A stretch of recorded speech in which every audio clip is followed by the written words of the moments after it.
മുനമ്പത്തെ പ്രശ്നങ്ങൾ പൂർണ്ണമായി പരിഹരിക്കാൻ പുതിയ വഖഫ് നിയമത്തിനാവില്ലെന്ന് തുറന്നടിച്ച് കോട്ടപ്പുറം രൂപത. പുതിയ വഖഫ് നിയമത്തിൽ നെഗറ്റീവായ കാര്യങ്ങളുമുണ്ടെന്ന് മുനമ്പം ഉൾപ്പെടുന്ന കോട്ടപ്പുറം രൂപതയുടെ അധ്യക്ഷൻ ബിഷപ്പ് ഡോക്ടർ ആംബ്രോസ് പുത്തൻവീട്ടിൽ പ്രതികരിച്ചു. അമുസ്ലിങ്ങളെ ബോർഡിൽ ഉൾപ്പെടുത്തുന്ന വ്യവസ്ഥയടക്കം ഒട്ടും പോസിറ്റീവായ കാര്യമല്ല. നിയമത്തിൽ മറ്റെന്തെങ്കിലും ദുരുദ്ദേശങ്ങൾ ഉണ്ടോ എന്ന് വിശദമായി പഠിച്ചാലേ പറയാനാകൂ എന്നും ബിഷപ്പ് ആംബ്രോസ് Q18 പറഞ്ഞു.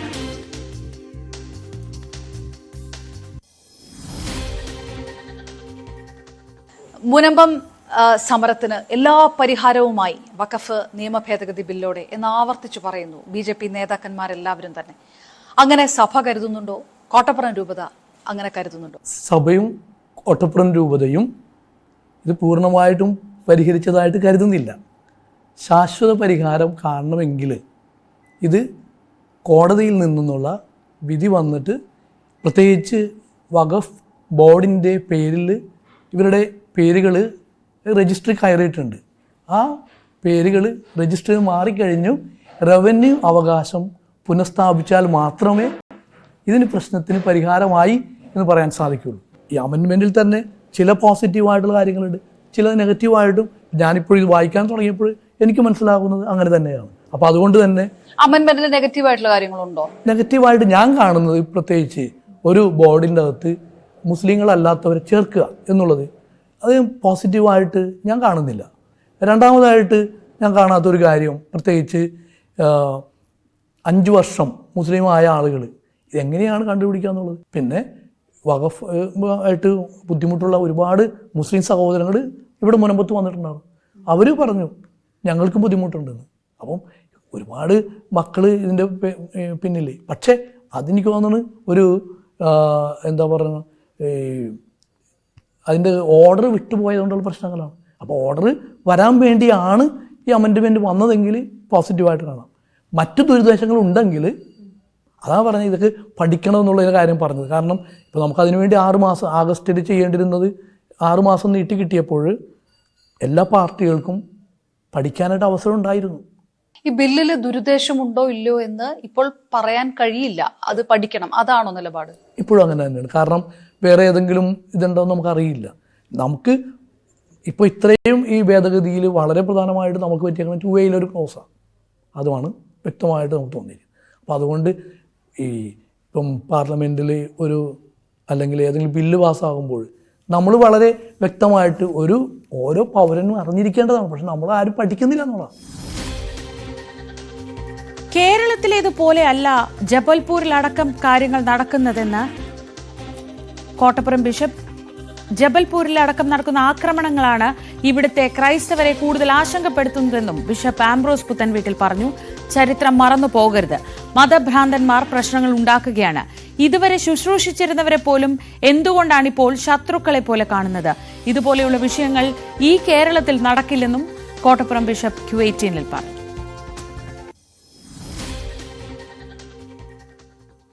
സ്വത്ത് അവകാശങ്ങളിൽ, സ്വത്ത് തർക്കങ്ങളിൽ മുനമ്പം ജനതയ്ക്കൊപ്പം നിൽക്കുകയാണ് എന്നാണ് BJP പറയുന്നത്. ആ സമരം അതിനൊപ്പം പിന്തുണ കൊടുക്കുകയാണ്. പക്ഷേ സഭാ തർക്കങ്ങൾ കുറേ ആയിട്ട് ഇവിടെ നടക്കുന്നുണ്ട്, പല സഭകളുമായിട്ട് ബന്ധപ്പെട്ടുള്ള, അതും ഈ സ്വത്ത് തർക്കങ്ങളുമായിട്ട് കണക്ട് ചെയ്ത കാര്യമാണ്. അതിനകത്ത് പക്ഷേ BJP ഒരിക്കലും എന്തെങ്കിലും ഒരു പരാമർശം നടത്തിയിട്ടില്ല. അതിലൊരു ഡബിൾ നിലപാടുണ്ടോ? ഞാൻ പറഞ്ഞില്ലേ, ഓരോ പാർട്ടിയുടെ ഇടപെടലിനെ കുറിച്ച് ഞാൻ പറയാൻ വലിയ ആളൊന്നുമല്ല. പക്ഷേ എന്നെ ആശങ്കപ്പെടുത്തുന്നത് ഈ കേരളത്തിലെ കാര്യങ്ങളല്ല, നോർത്ത് ഇന്ത്യയിൽ നടക്കുന്ന വലിയ ആക്രമണങ്ങളൊക്കെയാണ്. അതുകൊണ്ടാണ് പറയുന്നത്, ചരിത്രം മറന്നു പോകുന്ന ആളുകൾ അത് ചിലപ്പോൾ നമ്മൾ ഫനാറ്റിക് ആയിക്കഴിഞ്ഞ് കഴിഞ്ഞാൽ പ്രശ്നം ഉണ്ടാകുന്നതാണ്. എന്തുകൊണ്ട് ഇത്രയും നാളിപ്പോൾ ഈ ശുശ്രൂഷിച്ചിരുന്ന ആളുകൾ അല്ലെങ്കിൽ അവരൊക്കെ പെട്ടെന്ന് ശത്രുക്കളായി തീരാൻ കാരണം എന്താണ്? എന്തുകൊണ്ട് അവിടെ നശിപ്പിക്കപ്പെടുന്നു അല്ലെങ്കിൽ പള്ളി ആക്രമിക്കപ്പെടുന്നു? ഇവിടെയൊക്കെ നമ്മൾ ചിന്തിക്കേണ്ടതാണ്. അപ്പോൾ യഥാർത്ഥത്തിൽ നല്ലൊരു എഡ്യൂക്കേഷൻ കൊടുക്കാത്തതുകൊണ്ടാണ്, യഥാർത്ഥത്തിൽ ചിന്തിക്കുന്ന മനുഷ്യർ. അതുകൊണ്ടാണ് കേരളത്തിൽ ഇങ്ങനെയൊന്നും നടക്കാത്തത്.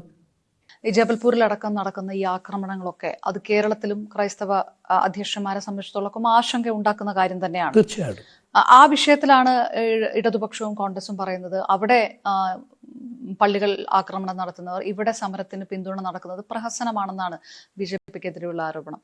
അത് അതുകൂടി പരിശോധിക്കേണ്ട കാര്യമാണെന്നാണോ നേരത്തെ ചരിത്ര പഠനം വേണം എന്നതായിട്ട് ബിഷപ്പ് ഉദ്ദേശിച്ചത്? ഞങ്ങളുടെ ചരിത്ര പഠനത്തിൽ അതൊക്കെ എല്ലാം വരും. കാരണം ഞാൻ പറഞ്ഞത് കേരളം വേറെ, ഈ നോർത്ത് ഇന്ത്യയുടെ നടക്കുന്ന വേറെ. അത് നമുക്കറിയാം. കാരണം കേരളത്തിലെ, ഞാൻ നേരത്തെ സൂചിപ്പിച്ച കേരളത്തിലെ ഈ എല്ലാ മന്ത്രിമാരും വിചാരിച്ചാൽ ഒരു മാറ്റം വരുത്താൻ പറ്റില്ല എന്നുള്ളത് അറിയാം. നമുക്കിവിടെ കിടന്ന് ശബ്ദിക്കാനേ പറ്റുള്ളൂ, ആർക്കും ഇടപെടാൻ പറ്റിയിട്ടുണ്ട്. മണിപ്പൂരിൽ ഇത്രയും നാൾ നടന്നിട്ട് എന്ത് ചെയ്യാൻ പറ്റി? ആർക്കും ഇടാൻ പറ്റിയിട്ടില്ല. ഇവിടെ നിന്ന് അവിടെ ഇവിടെ നിന്ന് പറയാമെന്ന് മാത്രമേ ഉള്ളൂ. അപ്പം അതുകൊണ്ട് തന്നെ നമ്മൾ എത്രമാത്രം കഴിവില്ലാത്തവരാണ് എന്നുള്ളൊരു അറിവ് നമുക്ക് കിട്ടുന്നുണ്ട്. അപ്പോൾ അതുകൊണ്ട് പിന്നെ ഈ ക്രൈസ്തവ അല്ലെങ്കിൽ കത്തോലിക്ക ഈ ആദർശം എന്ന് പറഞ്ഞു കഴിഞ്ഞാൽ ക്ഷമിക്കുക എന്നുള്ളത് തന്നെയാണ്. കൊന്നാൽ പോലും ക്ഷമിക്കുക എന്നുള്ളതാണ്. അതുകൊണ്ട് തന്നെയാണ്. അപ്പോൾ അതുകൊണ്ട് തന്നെ ഇവിടെ ഈ കേരള അല്ലെങ്കിൽ കത്തോലിക്ക സഭയെ ഏത് വിധത്തിലും പീഡിപ്പിക്കപ്പെട്ടെന്ന് വെച്ചാൽ പോലും ഞങ്ങൾക്ക് പറയാനുള്ളത് സ്നേഹിക്കുക എന്നുള്ളത് തന്നെയാണ്.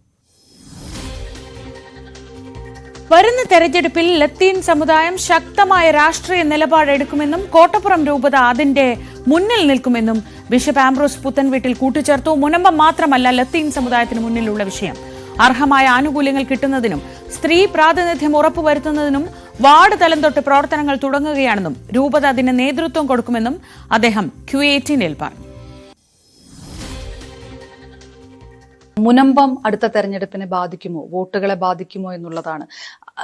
കേരളത്തിലെ ജനത രാഷ്ട്രീയ പ്രബുദ്ധതയുള്ളതാണ്. അവർക്ക് നെല്ലും പതിരും വേർതിരിച്ചറിഞ്ഞ് ഈ വിഷയത്തിനകത്ത് കൃത്യമായൊരു നിലപാടെടുക്കാൻ അറിയാം എന്നുകൂടിയാണ്. മുനമ്പം മാത്രമല്ല, ലത്തീൻ സമുദായം ഞങ്ങൾ ശക്തമായ രാഷ്ട്രീയ നിലപാട് എടുക്കാൻ തീരുമാനിച്ചിട്ടുണ്ട്. അത് മുനമ്പത്തെ കണ്ടിട്ട് മാത്രമല്ല, മുനമ്പം ഒരു വസ്തുത. അതുകൂടാതെ ഞങ്ങളിപ്പം ഈ എന്തുകൊണ്ട് ആനുകൂല്യങ്ങൾ, ചില ആനുകൂല്യങ്ങൾ കിട്ടേണ്ടതൊക്കെ കിട്ടണം എന്ന രീതിയിൽ അതിന് വാർഡ് തലത്തിലും മറ്റു രീതിയിലൊക്കെ അവരൊക്കെ ഒന്ന് എംപവർ ചെയ്യേണ്ടത് ആവശ്യമാണ്. പ്രത്യേകിച്ച് സ്ത്രീകളുടെ സാന്നിധ്യമൊക്കെ കത്തോലിക്ക സഭ വഴിയെങ്കിലും ശക്തമാക്കണമെന്ന് 50-50 എന്നൊക്കെ പറയുന്ന രീതിയിൽ സ്ത്രീകളെ സപ്പോർട്ട് ചെയ്യണം എന്ന ആഗ്രഹമുണ്ട്. അതിനാൽ അതിന് മുന്നിൽ ഈ കോട്ടപ്പുറം രൂപത ഉണ്ടാവും. അതിനുവേണ്ടിയുള്ള പ്രവർത്തനങ്ങൾ ഞങ്ങൾ ആരംഭിച്ചു കഴിഞ്ഞു. കോട്ടപ്പുറം ബിഷപ്പ് ഡോക്ടർ ആംബ്രോസ് പുത്തൻവീട്ടിലുമായി അപർണ കുറുപ്പ് നടത്തിയ അഭിമുഖത്തിന്റെ പൂർണ്ണരൂപം ഇന്ന് രാത്രി 9 മണിക്ക് കാണാം.